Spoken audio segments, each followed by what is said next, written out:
Yeah, that team. Second time right here. Smell that? Nigga, that smell like a million. Something right there, baby. Yeah, let's do it on these niggas, man. GTG forever. What up? What up? Yeah, I do. Smell that? Send them up, man. Come on. What they say is true, you know? But don't break a nigga, make a nigga. I made this nigga. It's my life, my way. Ain't a damn thing changed, just in case you didn't notice. Interviewing him, he's gonna tell you a little about himself, and this is Phil Lex from the BX. So, how did you get involved in your music? What inspired you to do this? Oh man, I mean, I've had so many inspirations over the years. When I was younger, I actually went to a talented gifted school where I was involved with things like I took piano lessons, I was always acting on stage, always involved in so many things. And then my uncle was a DJ.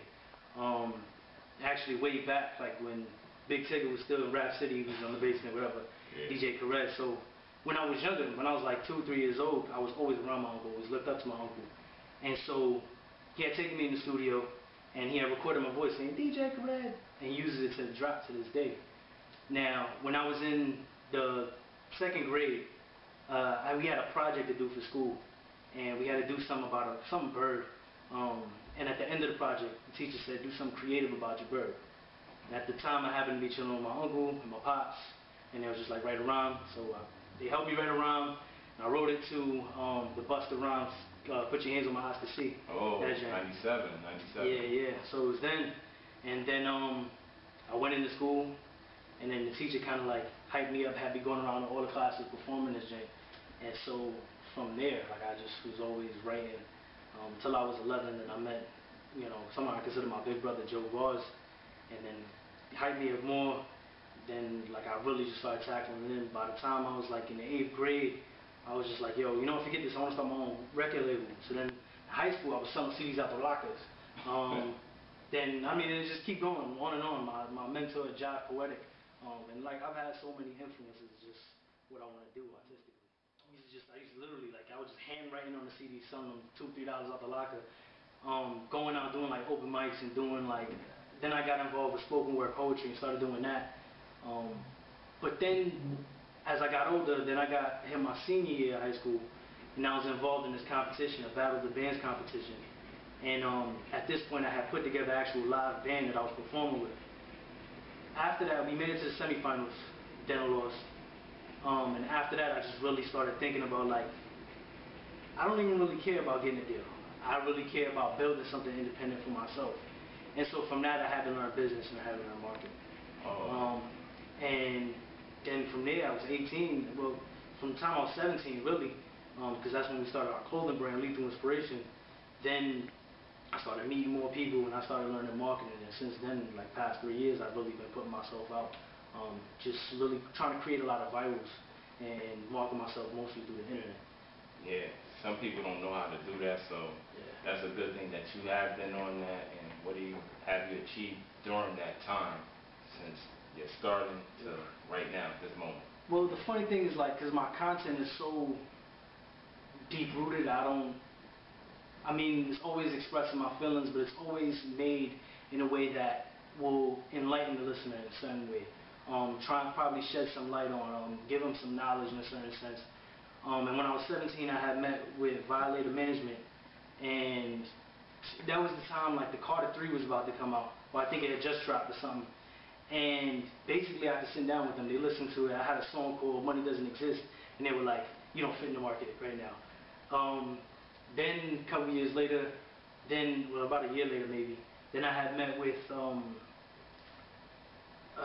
boxer Mayweather? Yeah, Mayweather. Mayweather owns a recording label, an independent recording label.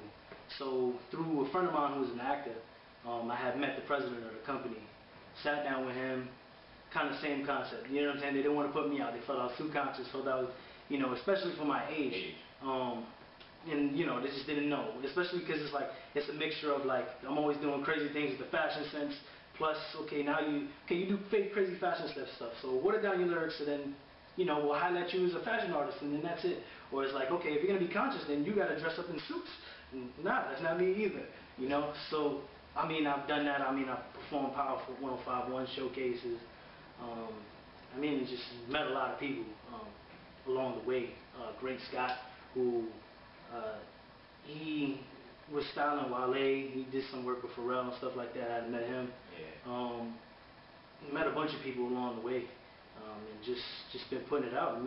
Done a lot of work in the community, a lot of work with the church, a lot of things like that. Just trying to build up socially. So what's your biggest goal out of everything that you're doing at this moment of your life? I tell people when I die, I want a marble statue of me in Central Park. And that's not like cocky or nothing crazy. It's not like ego, there's nothing about my ego that's doing that.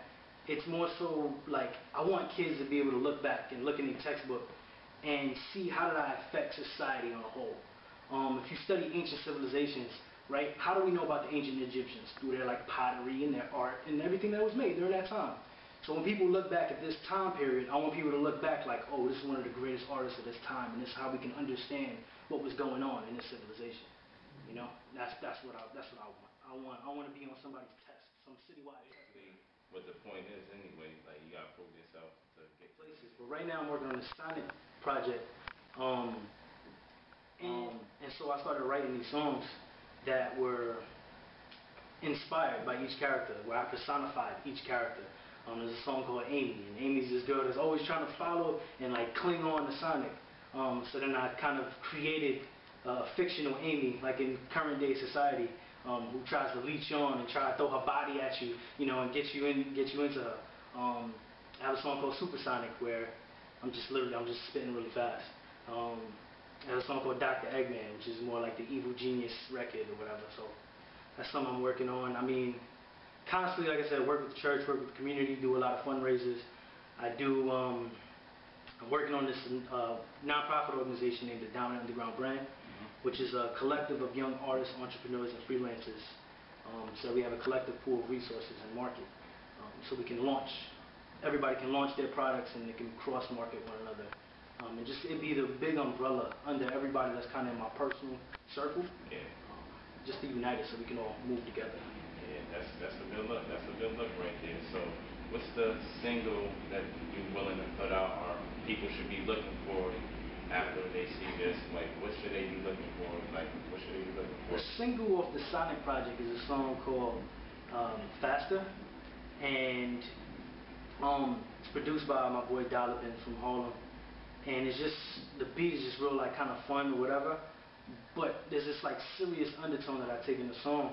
The song's like, I gotta go fast, I gotta go faster, I gotta go fast, gotta go faster. So like that's the hook.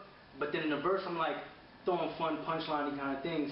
But then also just talking about like in my life I feel like I gotta outrun everybody. I gotta outbeat them. I gotta beat them to the chase, And I mean it is cool. We're gonna be shooting a video for it in a couple weeks, really putting it out. You can look for that probably in July. You'll see that coming out. And yeah, that's the first single y'all gonna see. Oh, okay. That's Phil X right there. That's the information he told y'all what he about, so y'all know what to expect. What's coming. So, you got any bars for them to let them hear something? I said, I am not stopping, keep proceeding with the beat and flow. I am on the mic, you on the rhyme, gon' wait a week or so. Sugar midget lyrics, diabetic flow, sweet and low. Eat your life, pizza rolls, advancing every season, yo. Mathematic conscious reserve, this on the need to know. Fat rhymes, me and you on the scale is uneven, bro. Bars make your speakers blow. Feel X, police parole. Tried to lock me up, but my mind escaped, I freed it, yo. I'm that hot spot on the block, homie, keep it low. I am fresh creation, not born yet. Placebo low. Rap opera to make Oprah money. Figaro. I don't know, but feel X the truth, homie, he should know. After Bhavani, pass that on, keep it a secret though. About to make that bread roll it, heat it up, piece of dough. Got a mean team behind me. Give and go, pick and roll. Fast break alley, you in one hit the free. burrito. Damn sick, yes it is, my inspiration lethal. Spit it in ya, eat it up, hot spicy Doritos. For real, I'm the future, homie, go ask Miss Cleo. Follow the scientific method, waiting on results. Professor X best, yes I'm technically cerebral. Holding all the medals, my levels beyond Magneto. Switching up flows while in my rhyming mystique, yo. Sending the enemy territory incognito. Kill them within, then walk away in a pico. Sing them to sleep, boys triggered bombs hit the casino. Bask in the glory as the story goes to feat you beautifully. Ay papi, muy rico. Yo soy enormous. Tú estás chiquito. Puerto Rican and Dominican, but I'm Spanish un poquito. I'm sick of ya sucking me off. Mosquitoes got a flow like Hispanic lean. Mojito, hopping on the track and I rap for my people. I'm the hip-hop version of Fuentes. Tito, yo soy el cantante, Hector Lavoe. When I rip you in the battle, ay bendito. Oh, man. That's nice. That's nice and tight right there. But before we close out, I've been keeping everything, the good energy. I love the good energy and everything. But I see all is love. So yeah. Can you explain to the people what does that mean? All is love. All is love is, it came from kind of the concept of, you look at like when Reverend says God is love, because God is love. But God is represented in all things. Each creation has a little bit of Him in it. Whether it's from the dog to the person to anything around. It all has God in it. And God is love, so there's love around us. So we should have respect for one another as well as we should have respect for our earth. And so everything that I embody as an artist is that. And it's a multimedia company that I'm putting out that will launch all of my product. Oh, all right. So how can these people get in touch with you and find you? Facebook.com/AllIsLoveFeelX, YouTube.com/AllIsLoveFeelX, Tumblr.com, AllIsLoveFeelX, Twitter, all of it. You can look me up, find me that way. Yeah. Now, we got Phil X. Check him, the host right here, I-95. Always. You ready to go? It's Prove It To Me TV. So you better be ready when we come, because we're going to be ready to come to you. And that's how we closing out. Phil X.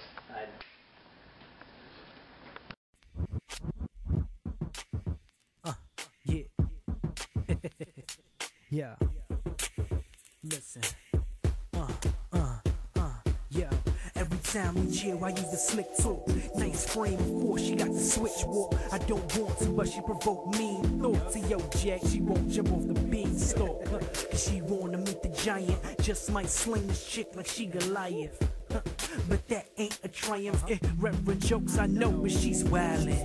This ain't me, going crazy. Can't give in to sin just cause it ain't me. I mean, word, it usually don't faze me. When these women come in and try to brain feed around the way, you might say she own it. Thrust to trap you with lust and make you hone it. Usually got habits you can't afford it. Addicted to the sex, but children she might abort them. For some reason she's knocked you out of orbit. Nice perfumes, plus she choose orbits.